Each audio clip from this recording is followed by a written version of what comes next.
Assalamualaikum warahmatullahi wabarakatuh. Perkenalkan, nama saya Tia Rusiani, kelas Administrasi Bisnis 3C, NIM 20050919182. Kali ini saya akan menjelaskan sedikit tentang ekonomi mikro. Yang pertama itu ada teori permintaan. Teori permintaan menerangkan sifat dari permintaan pembeli untuk suatu komoditas barang dan jasa. Dalam buku Ekonomi Mikro 2007, karya Sugiarto dan kawan-kawan diterangkan bahwa teori permintaan juga menggambarkan hubungan antara jumlah yang diminta dan harga serta pembentukan dalam kurva permintaan. Teori permintaan, faktor-faktor teori permintaan. Yang pertama, harga komoditas itu sendiri. Yang kedua, harga komoditas lain yang berkaitan erat dengan komoditas tertentu. Yang ketiga, pendapatan rumah tangga dan pendapatan rata-rata masyarakat. Yang keempat, corak distribusi pendapatan dalam masyarakat. Yang kelima, cita rasa masyarakat, jumlah penduduk. Yang keenam, ramalan mengenai keadaan di masa mendatang. Lalu ada analisis dan kurva permintaan.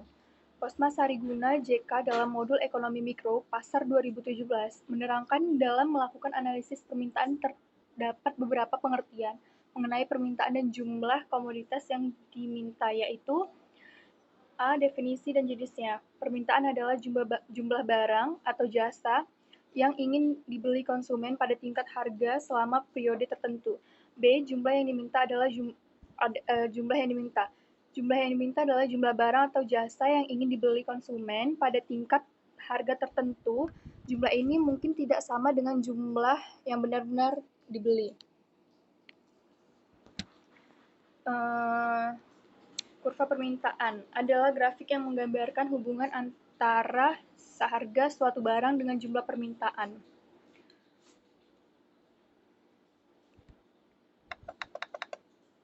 Teori penawaran. Penawaran adalah hubungan antara harga dengan kuantitas untuk setiap unit waktu yang akan dijual oleh penjual. Berbeda dengan teori permintaan, dalam teori penawaran, kita menempatkan diri kita sebagai penjual atau produsen yang menawarkan komoditas untuk dijual. Permintaan barang atau jasa yang tidak disertai dengan penawaran tidak dapat diwujudkan transaksi di pasar.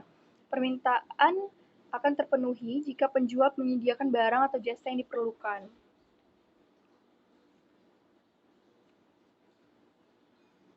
Lalu,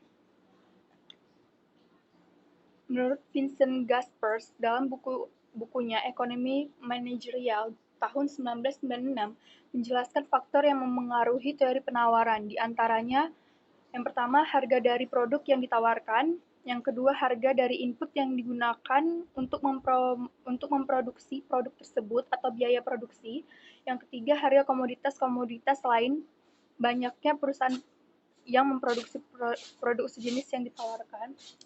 Yang keempat, tingkat teknologi yang digunakan. Yang kelima, faktor-faktor spesifik lain yang berkaitan, seperti kondisi perekonomian negara, fasilitas dari pemerintah, dan lainnya.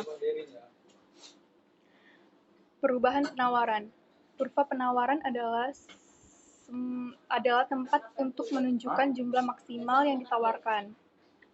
Sektor penawaran adalah sektor biaya sehingga kondisi penawaran harus menggambarkan faktor biaya. Dari buku Ekonomi Mikro 2007, karya Sugiarto dan kawan-kawan, perubahan penawaran dapat dibedakan menjadi pergerakan sepanjang kurva penawaran. Pergerakan tersebut diakibatkan oleh perubahan harga komoditas tersebut. Dari buku Ekonomi Mikro 2007,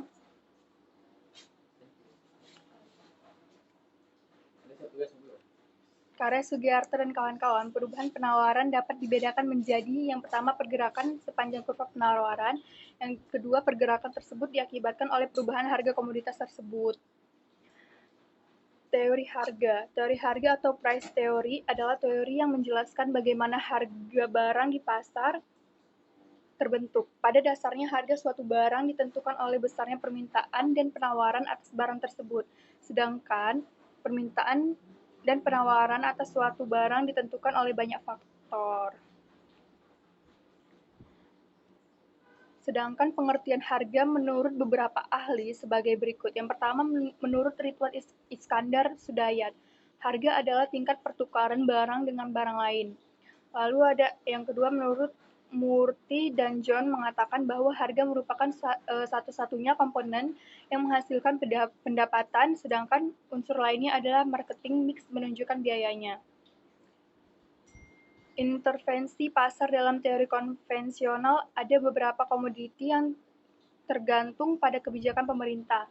Akan tetapi, kebijakan pemerintah tidaklah termasuk dalam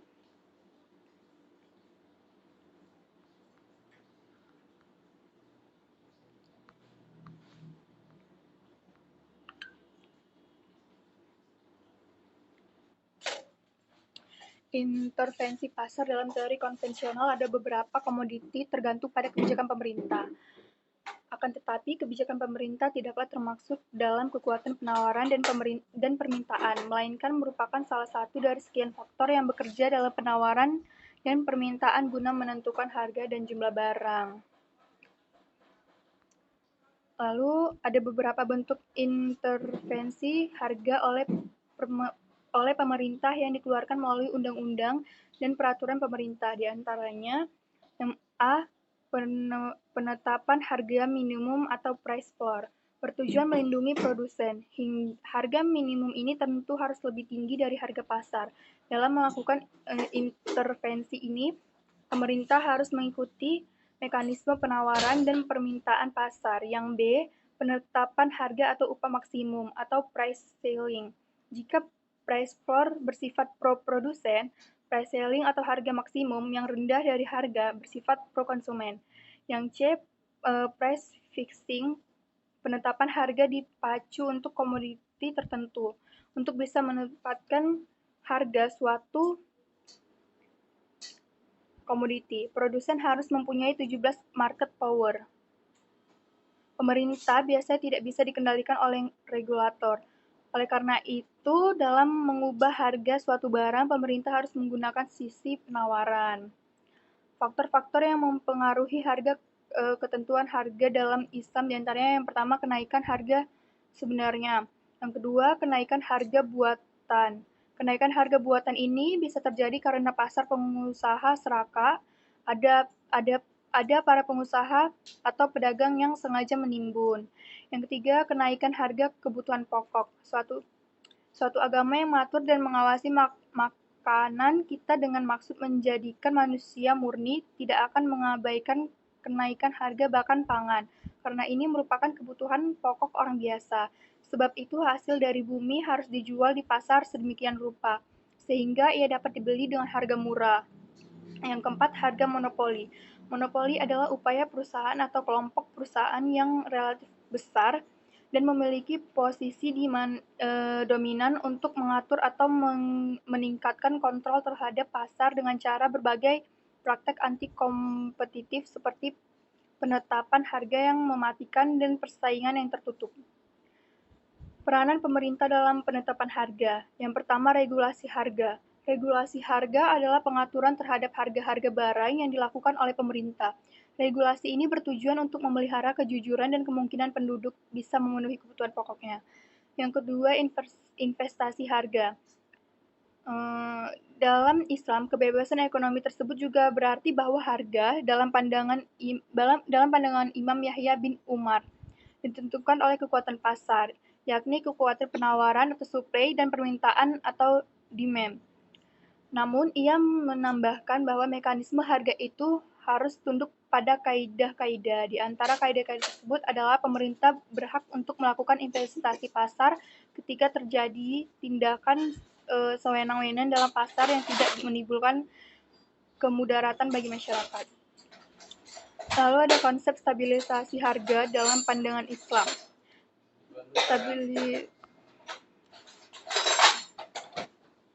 Konsep stabilisasi harga dalam pandangan Islam. Stabilisasi adalah tindakan yang dilakukan untuk mencegah terjadinya lonjakan harga yang dapat meresahkan masyarakat setelah upaya pemantauan dan evaluasi perkembangan harga. Kebolehan investasi harga antara lain karena A. Intervensi harga menyangkut kepentingan masyarakat, yaitu melindungi penjual dalam hal tambahan dari penurunan daya beli.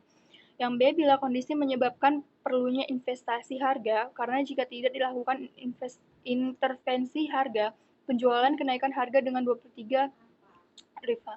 Yang C, pembeli biasanya mewakili masyarakat yang lebih luas, sedangkan penjual mewakili kelompok masyarakat yang lebih kecil. Artinya, intervensi harga harus dilakukan secara profesional dengan melihat kenyataan tersebut. Ibnu Taimiyah menjelaskan 3 keadaan di mana price intervention harus dilakukan. Yang pertama, produsen tidak mau menjual barangnya kecuali pada harga yang lebih tinggi daripada regular market price, padahal konsumen membutuhkan barang tersebut. Dalam keadaan ini, pemerintah dapat memaksa produsen untuk menjual barangnya dan menentukan harga yang adil. Yang kedua, produsen menawarkan pada harga yang terlalu tinggi menurut konsumen, sehingga konsumen meminta harga yang terlalu rendah menurut produsen. Maka intervensi harga harus dilakukan dengan musyawarah dari konsumen dan produsen yang difasilitasi oleh pemerintah. Selanjutnya, pemerintah menentukan harga tersebut sebagai harga yang berlaku. Konsep stabilisasi harga dalam pandangan Islam. Stabilisasi adalah tingkatan yang dilakukan untuk mencegah terjadinya lonjakan harga yang dapat meresahkan masyarakat setelah upaya penentuan dan evaluasi perkembangan harga. Keseimbangan atau equilibrium menggambarkan situasi di mana semua kekuatan yang ada di pasar, penawaran dan permintaan berada dalam keadaan seimbang sehingga setiap variabel yang terbentuk di pasar, harga dan kuantitas sudah tidak lagi berubah. Faktor-faktor yang mempengaruhi keseimbangan pasar yang pertama permintaan barang dan jasa bertambah, yang kedua tinggi dan rendahnya biaya suatu produksi, yang ketiga pandangan terhadap masa dengan baik produsen maupun konsumen, yang keempat selera konsumen. Konsep ketahanan pangan dari perspektif sejarah. Istilah ketahanan pangan atau food security yakni tersedianya pangan yang memenuhi kebutuhan setiap orang, baik dalam jumlah maupun mutu pada setiap individu untuk hidup sehat, aktif, dan produktif. Maknanya adalah setiap orang dapat memiliki akses secara fisik dan ekonomi terhadap pangan atau cukup agar hidup sehat dan produktif. 5 bagian dalam konsumen tentang ketahanan pangan tersebut, yaitu yang pertama, terpenuhinya pangan yang cukup dari segi jumlah atau aspek ketersediaan, yaitu bahwasannya pangan ada dan jumlahnya mencukupi bagi masyarakat, baik yang bersifat nabati maupun hewani.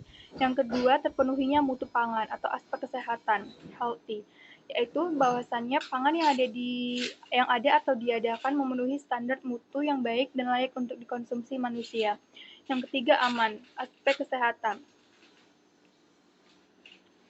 bahwasannya pangan yang dikonsumsi memenuhi standar kesehatan bagi tubuh dan tidak mengandung bahan-bahan yang dapat membahayakan kesehatan manusia. Yang keempat, merata, aspek distribusi, yaitu bahwasannya pangan terjamin untuk distribusi secara merata ke setiap daerah sehingga pangan mudah diperoleh masyarakat. Dan yang kelima, terjangkau, aspek akses, yaitu bahwasannya pangan memungkinkan untuk diperoleh masyarakat dengan mudah dan wajar. Demikian presentasi saya hari ini. Saya ucapkan terima kasih. Wassalamualaikum warahmatullahi wabarakatuh.